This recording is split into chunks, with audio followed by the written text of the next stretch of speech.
I make no claims to be clairvoyant, but I know that the impossible possibility that's on your mind right now is whether you're going to get out of here in time for lunch. I'll see what I can do, but I'm not making any promises. My favorite version of Woody Guthrie's classic, "This Land Is Your Land," admittedly the American version rather than its Canadian adaptation, which I naturally love, is a live performance by folk singer John McCutcheon.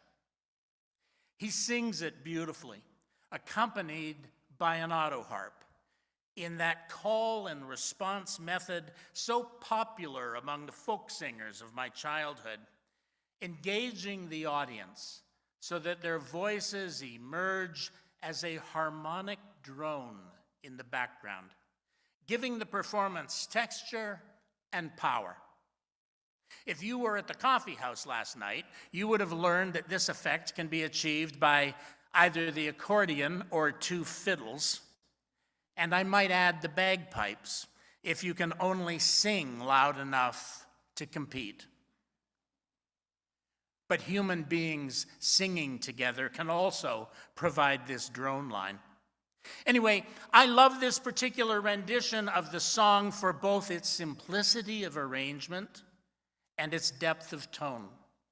The finest I've ever heard, not to mention the fact that McCutcheon sang all of the verses, which most people forget, and a surprising number of those in the audience that day remembered them.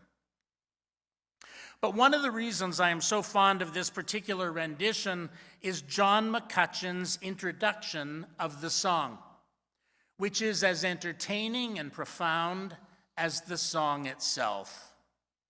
He tells the story of how he learned that Pete Seeger, then 90, was scheduled to perform at the celebrity concert on the Washington Mall on the day of Barack Obama's inauguration as President of the United States, once considered an impossible possibility until it happened. McCutcheon joked that while Seeger had performed on the Washington Mall many times, he'd never done so in support of a president before. Curious to know what he intended to sing, McCutcheon called his old friend but got his wife Toshi instead, who informed McCutcheon that Peter, as she called him, was out on a concert tour. A few days later, Pete Seeger called McCutcheon back, full of his characteristic energy and enthusiasm. And after the requisite preliminaries, McCutcheon got to the point of why he had called in the first place. "Pete, you're playing at the inauguration," he exclaimed, to which the legendary folk singer replied, "I am. It's impossible, isn't it?" McCutcheon replied to Pete Seeger, "If I've learned anything from you, old man, it's that the impossible just takes a little time." Just a little time, and a little faith, and a little hope, and ideals worth striving for. Bring those things together, and the seemingly impossible becomes possible. The impossible talked of is less impossible from the moment the words are laid to it, wrote Storm Jameson in her 1926 novel, 3 Kingdoms. Reinhold Niebuhr, one of the preeminent theologians of the 20th century, is best remembered for describing the ethics of Jesus, the exemplar of the highest strivings of faith, as an impossible possibility. Apparent impossibilities really are possible, he maintained, and lead to new realities in the course of history, which in turn reveal new possibilities that seem impossible, since each new actuality is only ever an approximation of the ideal. One needn't be a Christian to embrace the idea of impossible possibilities, though it probably helps. Although some Unitarians and Universalists of the time considered Niebuhr excessively orthodox, and some blamed him, along with others, for our loss of dominance at Harvard Divinity School, even though Niebuhr taught at Union Theological Seminary in New York, he was in fact a liberal Christian, grounded in the social gospel, who nevertheless maintained a critical stance towards liberal theology, which he viewed as imperfect as the rest of the world. But he was a loving critic. He reclaimed the doctrine of original sin, not as it was understood in medieval times, but as a statement of what he considered obvious, that we all fall short of our ideals, and that human beings are as capable of evil as they are of good. In short, that we are imperfect beings given to sinfulness, whether or not we like the term. Although sometimes characterized as part of a movement known as neo-orthodoxy, a characteristic I think is mistaken, his position on the theological spectrum, such that one exists, is more accurately described as Christian realism. The kingdom of God is always at hand, in the sense that impossibilities are really possible and lead to new actualities in given moments of history, Niebuhr averred. Nevertheless, every actuality of history reveals itself after the event as only an approximation of the ideal. And the kingdom of God is therefore not here. It is in fact always coming, but never here. We needn't get hung up on the language. For him, the kingdom of God was the expression of an ideal. That might work for a few here, but not most. Yet we long for a fairer world, the good society, a cooperative commonwealth, call it whatever you will, but that world always seems beyond our reach. It is always coming, but never here. So it's easy to succumb to despair and give up. And let me tell you, if you haven't noticed already, we live in desperate times. But if we embrace the idea of impossible possibilities, we might learn to accept that the ideal is always coming into being, even if it never quite arrives as we imagined it. It's worth noting that Niebuhr's use of this term, impossible possibilities, seems to have appeared first at a General Assembly, or as they were then called, a May meeting of the American Unitarian Association, when he was invited to give that year's Ware Lecture. The Ware Lecture is it's really the keynote presentation at a General Assembly. And we have brought in some of the most illustrious thinkers to speak on the evenings of the Ware Lecture. The invitation to Niebuhr wasn't without controversy. There were many Unitarians at the time who did not view him favorably, view him as hostile. But I would describe this view at the time as a prime example of what Freud called the narcissism of small differences. They weren't partial to Niebuhr because he wasn't perfectly in line with what they considered the doctrinal ideal. But he was invited nonetheless, and I would remind you that this was in the day when World War II had already begun, but the United States had not yet entered the conflict. It was a time when impossible possibilities seemed perfectly impossible in this imperfect world. We live at a similar time when forces of authoritarianism would seek to transform our democracies into something else.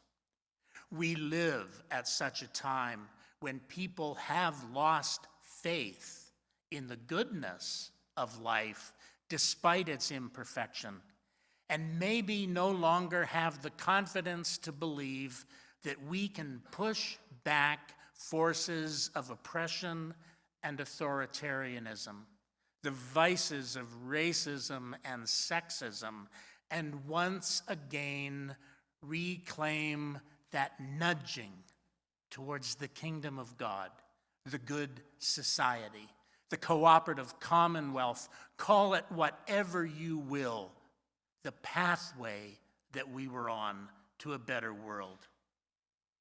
An optimism which depends upon the hope of the complete realization of our highest ideals in history is bound to suffer ultimate disillusionment, Niebuhr told the Unitarians that year.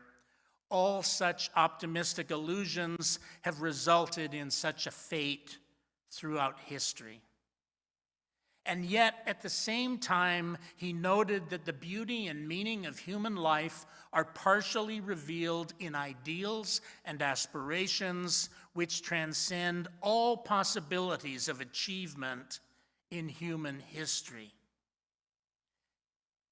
And yet we continue to strive after them. Just because something is unachievable, because an ideal seems beyond the realm of possibility, we are not excused from striving towards achieving it.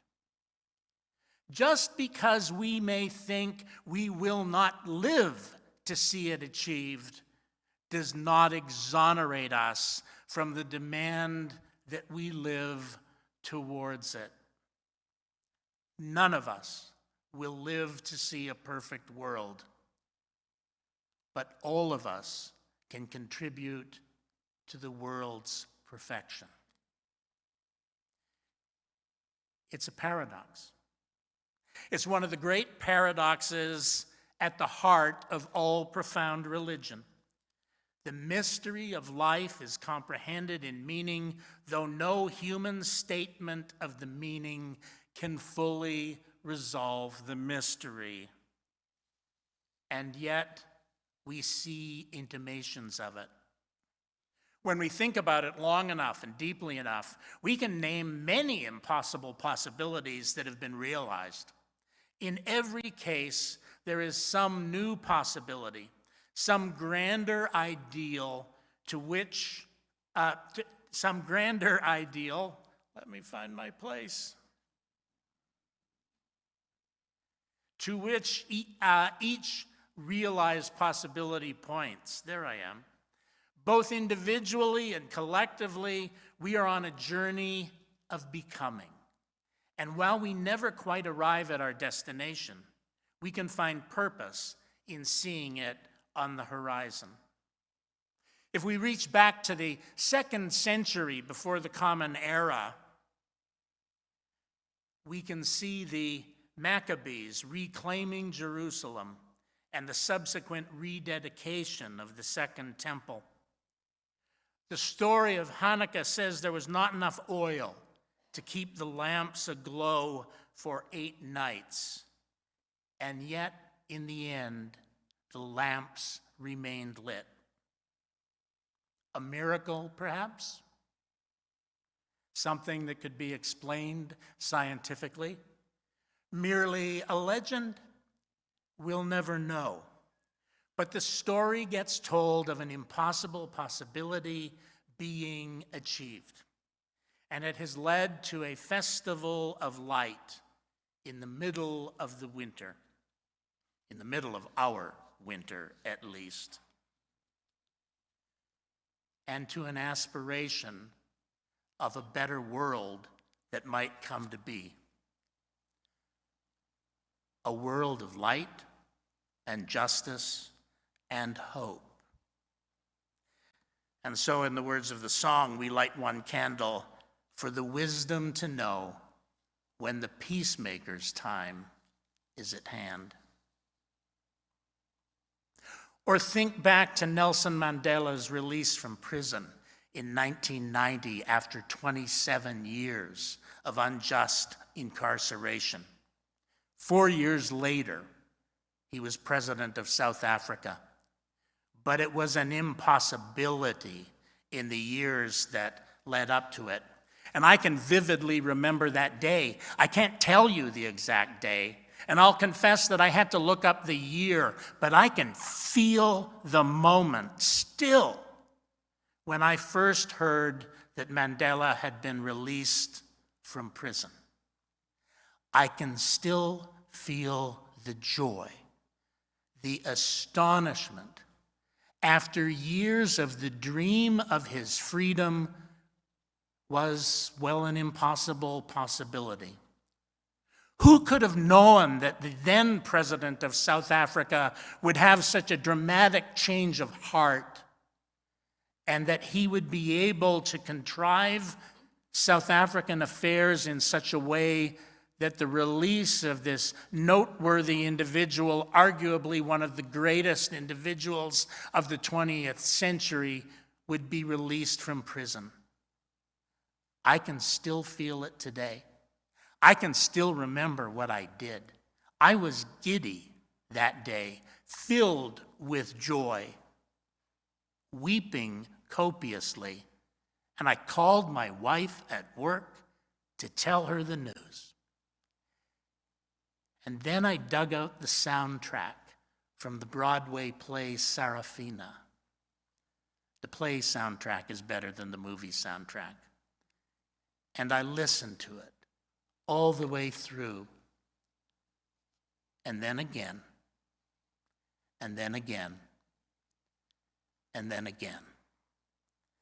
An impossible possibility had been achieved. Or think back to the impossible possibility of marriage equality. Who would have guessed it would happen? I remember being one of the Unitarian Universalist ministers in Canada who signed a petition to Parliament. Every one of us did, a record unmatched by any denomination except perhaps the Metropolitan Community Church. We petitioned Parliament to introduce full marriage equality after the Supreme Court had declared there was a problem. But I don't believe that all of us, or even most of us, believed it would be achieved. We were posturing.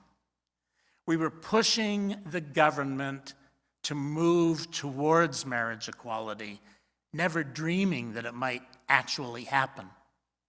We probably would have settled for civil union and then spent the next generation complaining about how timid the federal government had been. But who would have guessed that it would be two centrist prime ministers, both Roman Catholics, and neither known especially to be radical in their social views, who would decide to go all the way and forever change the institution of marriage in this country. Even many of us far to their left believed that while marriage equality was the goal, it might not be achievable in the immediate future. It might take just a little time, as John McCutcheon said about achieving the impossible. But those of us whose expectations were limited, who anticipated were wrong. I was wrong. An impossible possibility was a real possibility, and the achievement of marriage equality showed that. It also showed that there was still much work to do, even having achieved that milestone. Because once an impossible possibility is achieved, our horizons are extended, our goals are lifted, and we are called to take the next step in an imperfect world. What was needed then was not a little time, but the right time.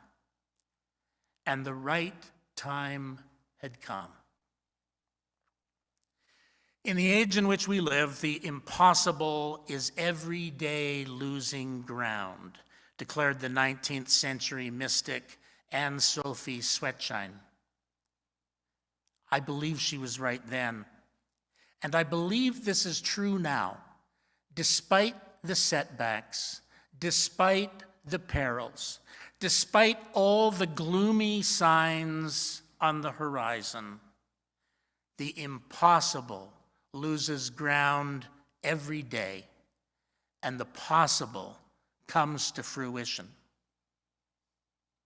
And so, notwithstanding Reinhold Niebuhr's very different theological underpinning than ours, with him, I believe in impossible possibilities because I have lived through them. I have witnessed them time and time again. And so I refuse to despair. That's what those forces who would turn us backward to previous eras and reduce the rights, the hard-won rights that people have achieved, and take us back in time to a world that, well, we may remember nostalgically, but we admit right up front was far from perfect. Despite all of their efforts, I remain hopeful. I will not succumb to despair because I have learned that impossible possibilities are possible. The closing hymn is number 354, We Laugh, We Cry. We will sing the first and fourth verses if you are singing from the hymn book. If you're singing from the lyrics on the monitor, though, you'll have no other choice unless you have a very good memory.